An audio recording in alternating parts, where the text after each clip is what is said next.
Ang lagi pong iminamatwid ng ABS-CBN at ang kanyang mga kapanalig ay si Ginoong Lopez ay tunay na Pilipino dahil ang kanyang mga magulang ay mga Pilipino ayon daw po sa principle ng jus sanguinis.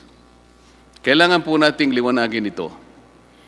Wala pong naipakitang ebidensya na Pilipino pa rin ang mga magulang ni Ginoong Lopez nung siya ay pinanganak noong 1952 sa Amerika. Kailangan po kasi napatunayan muna ni Ginoong Lopez na Pilipino pa rin ang kanyang mga magulang nung siya ay isilang para magkaroon ng bisa, ang jus sanguinis principle. Hindi po automatic ang application nito. Narito po ang mga records na pinagbasihan para mabigyan ng Filipino recognition si Ginoong Lopez. Ang una po, nakikita po ninyo sa ating screen, mga photocopy ng personal na birth certificates ng kanyang mga magulang. Hindi po authenticated o opisyal na inisyu ito ng anumang ahensya ng ating bansa. Ang pangalawa po, yung affidavit of Filipino citizenship. Slide please. Na ginawa ng ina ni Ginoong Lopez noong Enero 20, 2000. Halos 50 taon pagkatapos may panganak si Ginoong Lopez. Sa mata po ng ating batas, ang isang affidavit ay isang self-serving testimonial evidence at ang tinatanggap lamang ay mga hindi maitatangging mga documentary o tinatawag na object evidence. Katulad halimbawa po ng Philippine passport ng kanyang mga magulang noong ipinganak si Ginoong Lopez. Pangatlo, Philippine passport ni Mrs. Conchita Lao Lopez na ipinagkaloob sa kanya noong January 27, 1998. Ang problema po dito ay inisyu po ito 46 na taon nang nakararaan pagkatapos na mapanganak si Ginoong Lopez at hindi katibayan na simulat sa pool ay may hawak na Philippine passport ang kanyang ina. Dahil po dito ay makikita mismo sa records ng Bureau of Immigration and Deportation at ng Department of Justice ang mga sulat kamay na minota ng evaluator noong March 27, 2001. Makikita po sa slide, kaugnay ng aplikasyon ni Ginoong Lopez for Filipino recognition, nakasulat po ay ganito. There is no proof of Filipino citizenship of his mother at the time of his applicant's, at the time of his, meaning the applicant, birth on August 13, 1952. Allegedly, his mother is also deceased. Nakapagtataka po na kahit sinabi ng evaluator na walang patunay na Pilipino ang ina ni Ginoong Lopez nang siya isilang, binigyan pa rin ng BID at DOJ ng Certificate of Recognition si Ginoong Lopez. Bakit po napakahalaga nitong handwritten note ng BID? Because there is the likelihood that the parents of Mr. Gabby Lopez, particularly his father, had already been naturalized American citizens, or at the very least had categorically renounced their Filipino citizenship at the time of or even prior to the birth of Mr. Lopez in 1952. This also could be explained by why they did not report his birth to the nearest Philippine embassy or consulate in New York at the time. Without such evidence of Filipino citizenship of his parents at the time of his birth, the principle of jus sanguinis could not have benefited Mr. Lopez. At kahit natanggapin po namin na Pilipino rin si Ginoong Lopez, ay malaking problema pa rin ang kanyang pagiging Amerikano na walang puwang sa mahigpit na tagubilin ng ating saligang batas na nakasulat sa Section 11, Paragraph 1, Article 16 of the 1987 Constitution. Nasa slide po yan. Alam ko po na na-memorize na po yan ng ating mga mamamayan na nakatutok sa mga pagdinig na ginaganap natin. It must be emphasized, Mr. Chair, that contrary to ABS-CBN submission, it is not the view of the Securities and Exchange Commission that matters here. It is not the opinion of the Department of Justice that will prevail here, not even the Bureau of Immigration or other agencies. It is the will of Congress that should be accorded due respect, simply because it is Congress that has the sole and ultimate authority to grant or deny application of franchises. Philippine Depositary Receipts or PDRs. The hearings also proved that ABS-CBN, through a shell company organized by Lopez Incorporated, also violated the constitutional restriction on foreign ownership and participation when it sold 187 million PDRs to foreigners, or 62.6% of the over 298 million PDRs issued by ABS-CBN Holdings Corporation, to which the same number of underlying shares of ABS-CBN were transferred. Due to the excessive rights afforded to the holders of the PDRs, said holders are deemed beneficial owners of the underlying stocks of ABS-CBN, with corporate control enhancing mechanisms that can influence the major corporate actions that management may institute. This is again a clear circumvention of Article 16, Section 11 of the 1987 Constitution. Kahit na ABS-CBN Holdings ang nasa papel ng pagmamay-ari o karapatang bumoto sa shares ng stock representing the PDRs, hindi nito pwedeng ibenta ang mga nasabing shares dahil may contract of pledge with the Philippine Central Depository to hold the same in behalf of the holders as security for certain obligations of ABS-CBN Holdings Corporation. Hindi ba malinaw na pagbibigay ng kontrol ito sa mga dayuhang may hawak ng PDRs? Nandyan po sa slide yan. Lumitaw rin po sa aming pagsusuri ng mga foreign holders ay may option din na baguhin ang kanilang karapatan na sinasaad sa PDRs. Bagay na wala sa kontrol dito ang ating Securities and Exchange Commission. Bukod pa sa kanilang tanging karapatan na isalin o ibenta ito kahit kaninong individual, kahit walang pagsang-ayon ang Securities and Exchange Commission. Ang sabi nga ng isang prinsipyo sa batas, what cannot legally be done directly should not be done indirectly.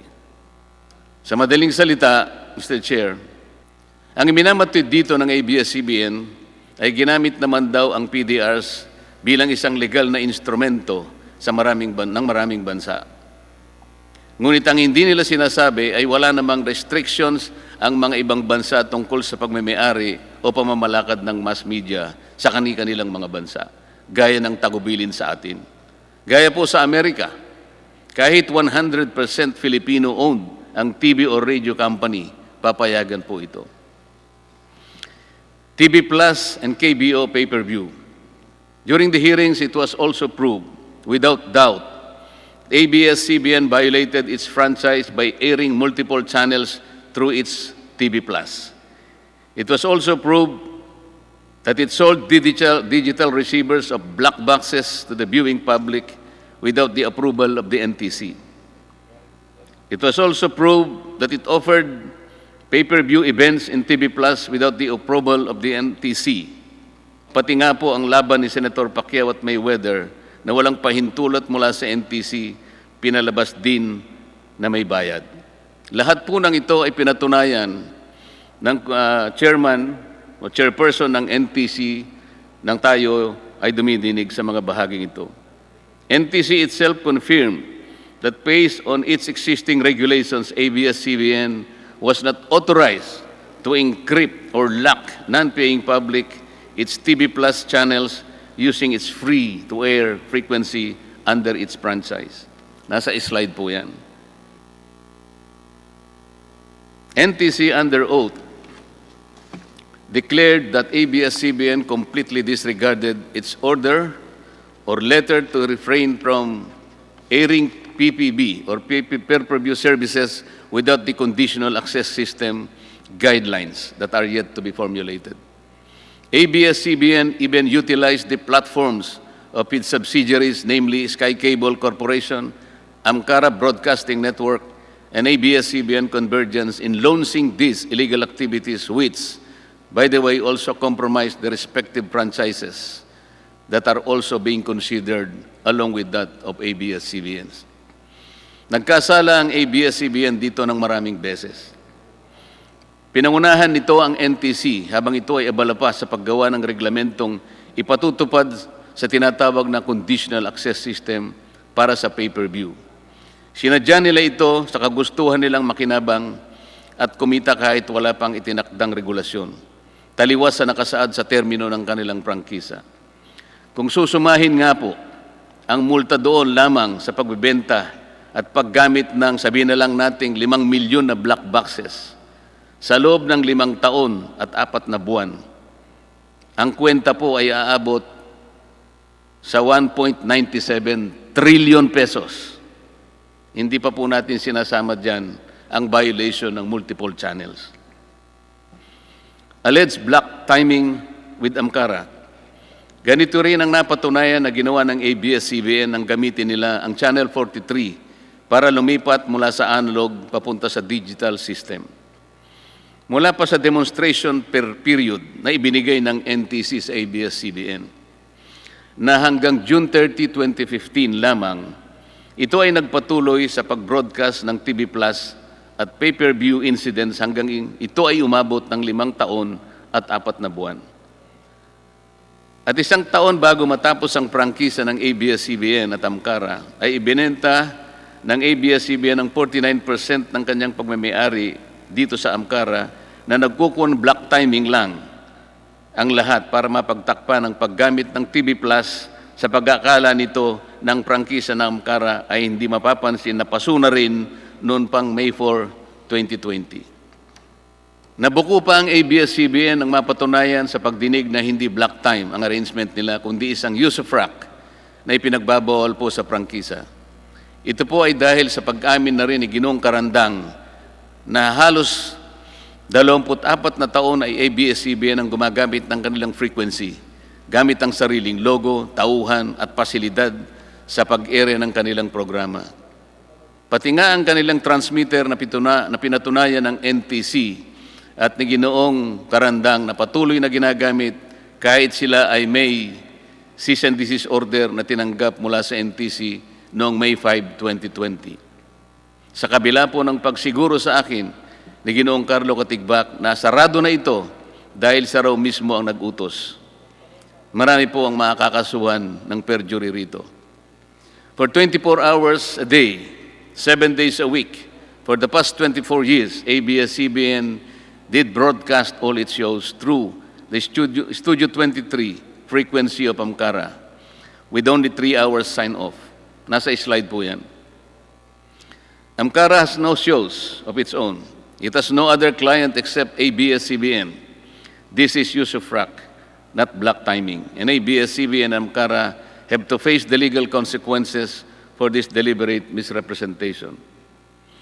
At sa isang bahagi po ng pagdinig ay muli na naman po nilang tinangka ng ABS-CBN na palitawin at tuloy po ang usapan nila matapos ibenta na nito ang 49% sa pag-aari ng Amcara.